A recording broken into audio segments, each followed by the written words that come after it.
Hello, wow, thank you so much for coming. This is awesome, there's so many of you. I feel like production is kind of usually seen as a bit of an unsexy subject, so I'm really thrilled that this many people are here. Yay.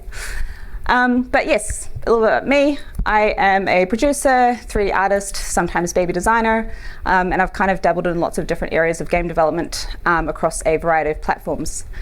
I was a creative producer at StarCult, where we made BFF, and I did all sorts of things from sound design to making 3D blockouts and all sorts of stuff as well as production there. And then I was a production lead at Guild, and that's kind of where this talk sort of is coming from, because I went over the specific road mapping process for pitching to publishers over and over and over and over and over again with teams from size like 3 people to teams of like 70. So that gave me a pretty nice wide experience across the board for how to do this for different types of games. And now I'm the producer of Weta Workshop Interactive. I can't say anything about what we're working on, but we had our IP announcement yesterday, so we're working on a Middle-earth game, which is really exciting. So glad we can say just that much. And I'm looking slightly less tired there than I do today. Okay, so again, heaps to get through, only 30 minutes. So we are unlikely to have time for questions, just, being upfront about that. So feel free to use the hashtag below on Twitter to ask anything, or just come find me afterwards and I'll be happy to talk about production for hours.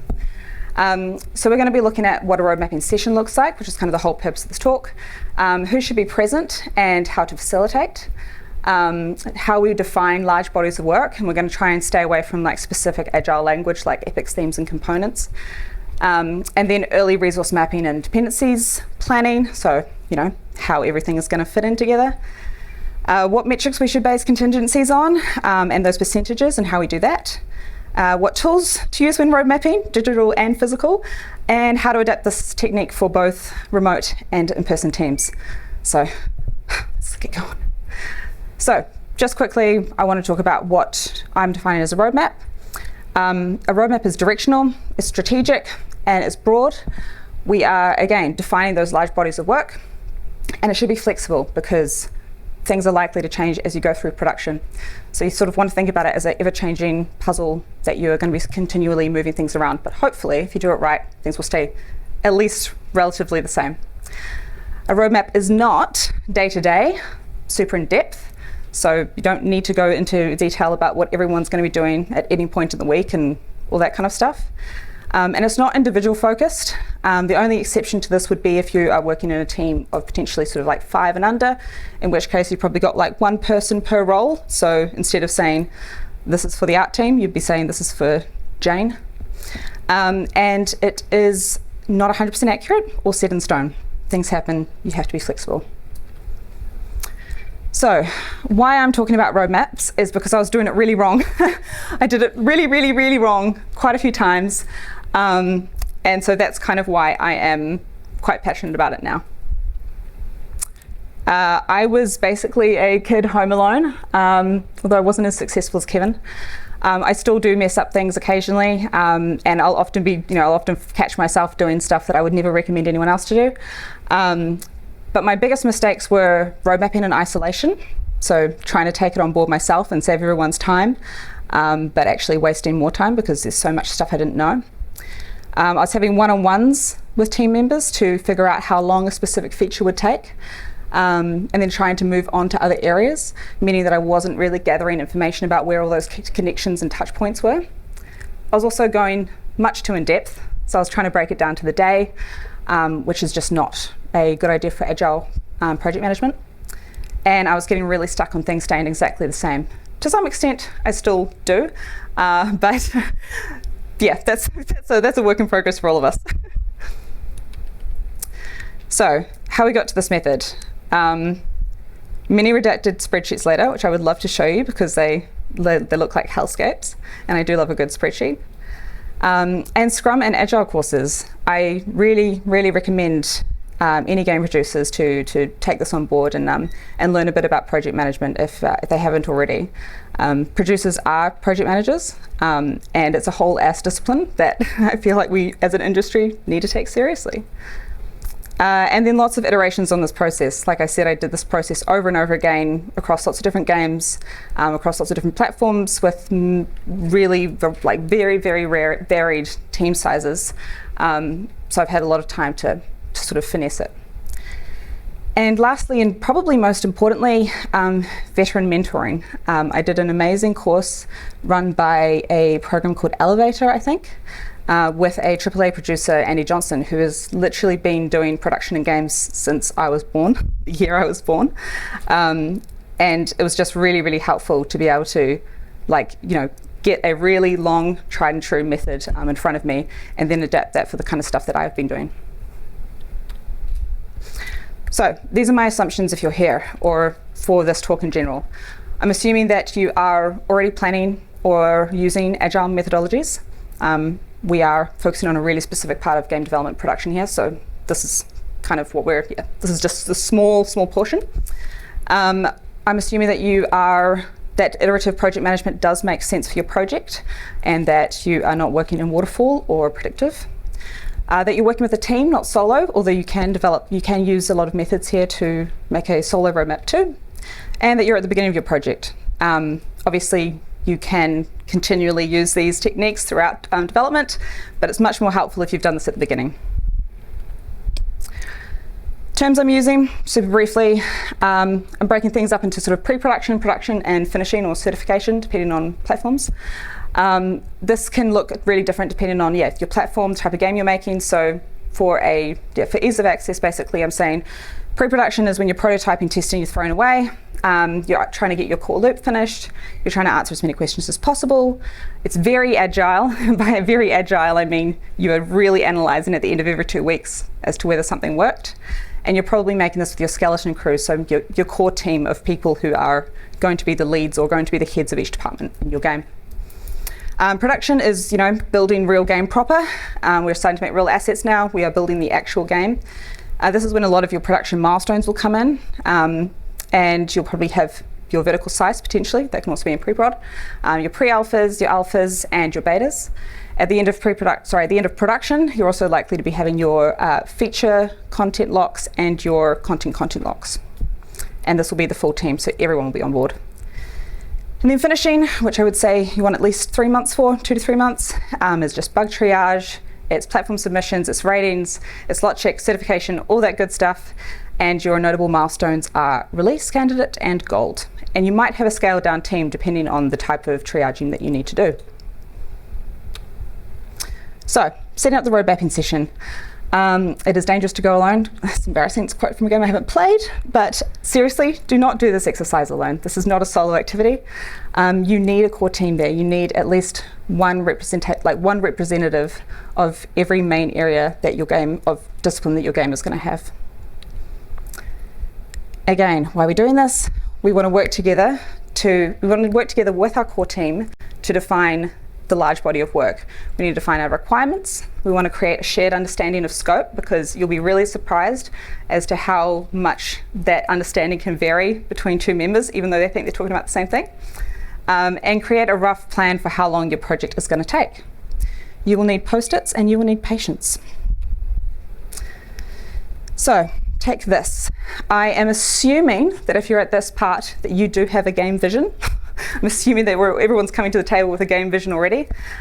So you definitely need that game vision, your core pillars, your USPs, your unique selling points, all that kind of stuff that's helping define what direction you're taking your production in. Again, crew representation. Make sure that you've got each person from the team that will be contributing to the project. So that could be a lead programmer, lead artist, lead QA, lead design. The bigger the team gets, you might need to start getting a bit more specific. So you might want lead audio, you might want UX, tech art, marketing, tools, those people. But I would recommend keeping it to less than 10 people, because the larger that meeting gets, the more noise there is and the longer you'll be there. These meetings always do take much longer than you think they will. So allocate plenty of time, a day or 3. I know it's expensive to have everyone there for that time. Usually those are your most expensive people, and putting them aside for a whole day is a bit daunting, but I promise it's worth it. And everyone needs to be there for the whole time, because this is, yeah, as an example of why this is important, I was once doing this process with a team of, I think, about 30, and the creative director and the writer started talking about the narrative and talking about the main characters. And then the writer started talking about the 30 characters that they've been developing. And the creative director was like, we only have 10, what are you talking about? And that discussion was happening in road mapping when they'd already been working on the game for 6 months. So just as an example of how, you may think that you're all on the same page, but you might not be. You also will need check-in time, especially if you've already got your full team there. It's a really good idea to make sure that there is time for your leads to go and speak to the teams that you've stolen them away from. Because leaving the crew alone for up to 3 days by themselves is likely to create a lot of blockages in work. And big post-its, the bigger the better, yay or larger. And obviously snacks, because I'm pretty sure it's proven that when someone's eating, they're much more placid and they're going to work more collaboratively. So like the more snacks that you can have on the table, the better.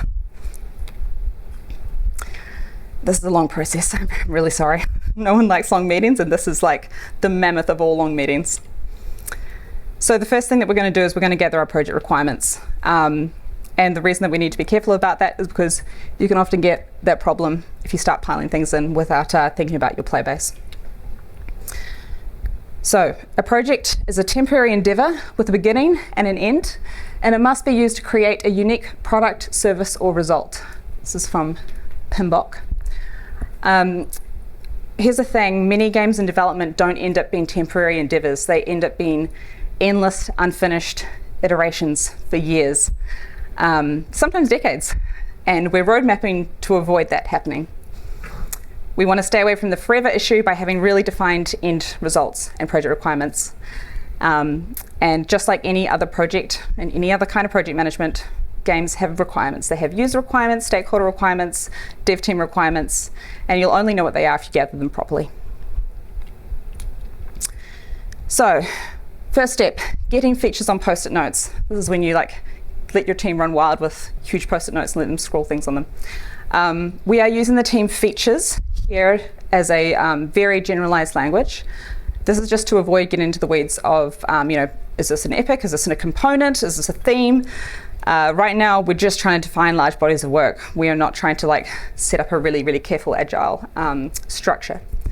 So this is the beginning of that long road mapping meeting. So you need to start by asking the team what big things go in game.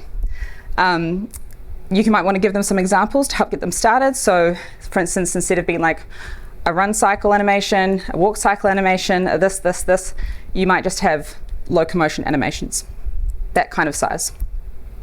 Then you want to get the team, so whoever's responsible for that area, so you want to get your lead programmer to write down the ones for programming, to write each of these things down on a big post-it. You have to discuss them together though. Whenever you bring up a feature, someone should say, this is what I'm saying, this is what this thing should be, this is what's going in the game, because then you'll encourage discussion, people will start arguing about things, people will start talking about things, and you need to be there to guide that conversation, which leads into how to do that as a producer.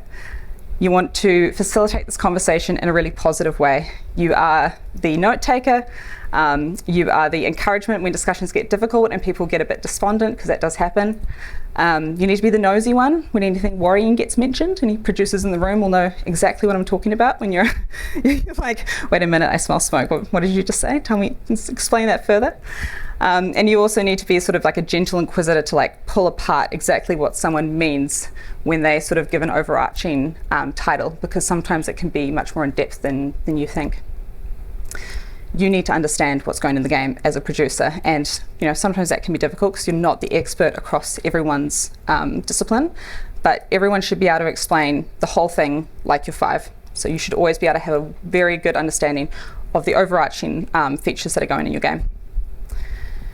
You also need to be the player advocate at all times, and this can be a tricky one for producers as well, because it means that you need to be keeping your USPs and your core pillars in mind at all times. So if someone brings up a feature that doesn't seem to fit into the categories that you've established as your main goals, your main player goals and your main player motivations, you need to be the person who's kind of pulling it apart and really analysing why it is worth going in the game.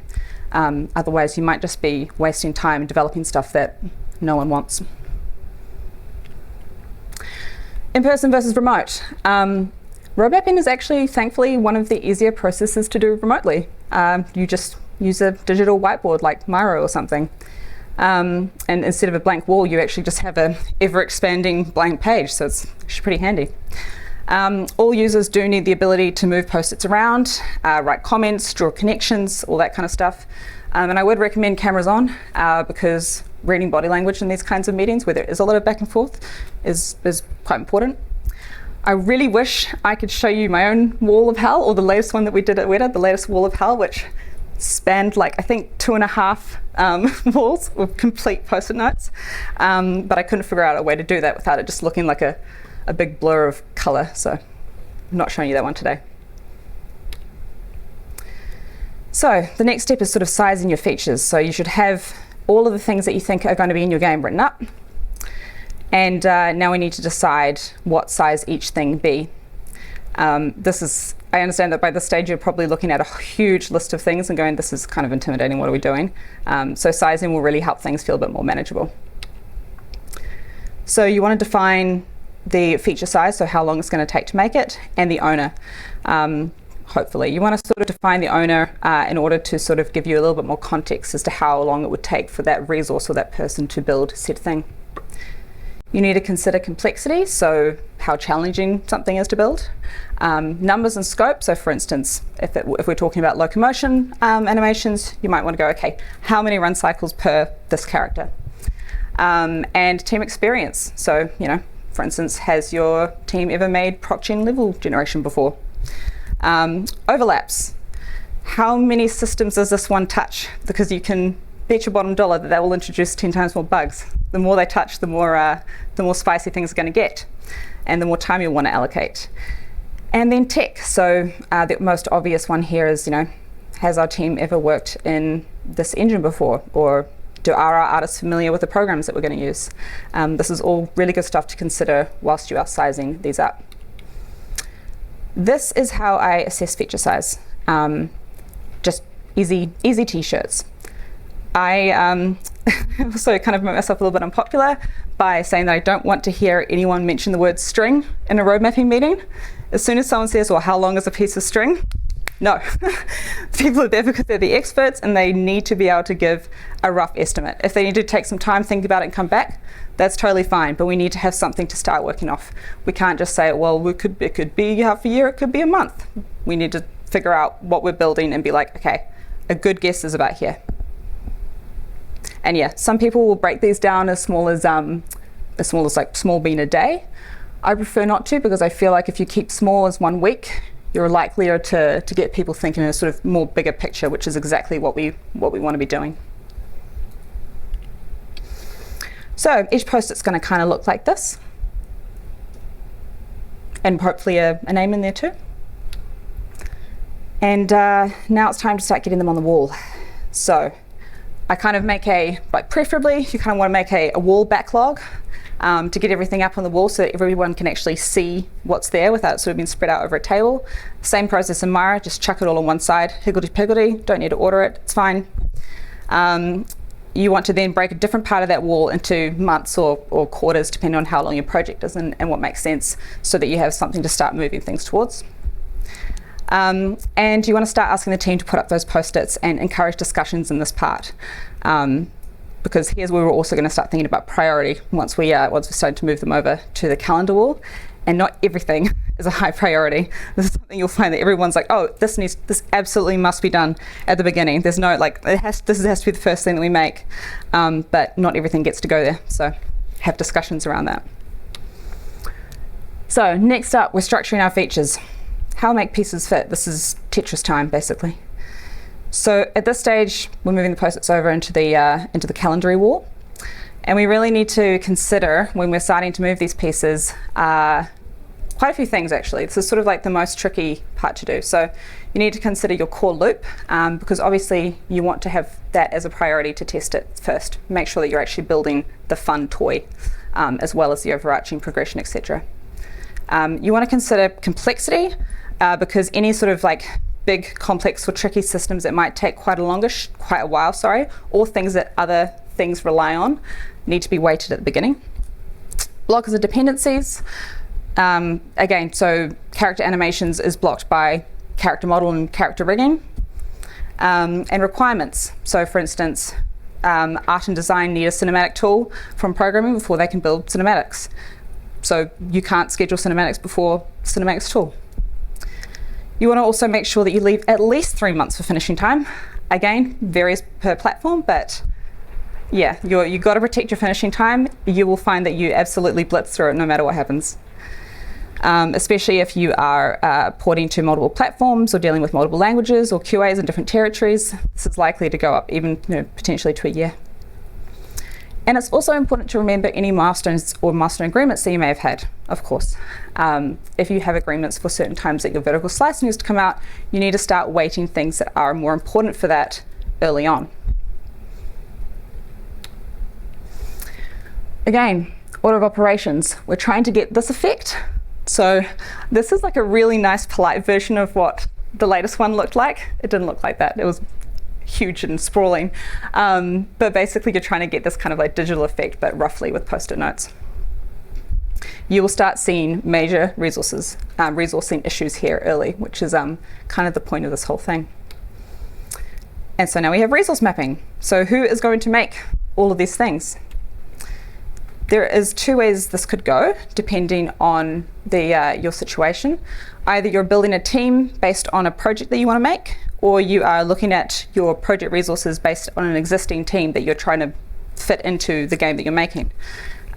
Your approach will differ, varying on, your approach will basically differ depending on which one you're doing, because those are 2 very different angles to be coming at this process from.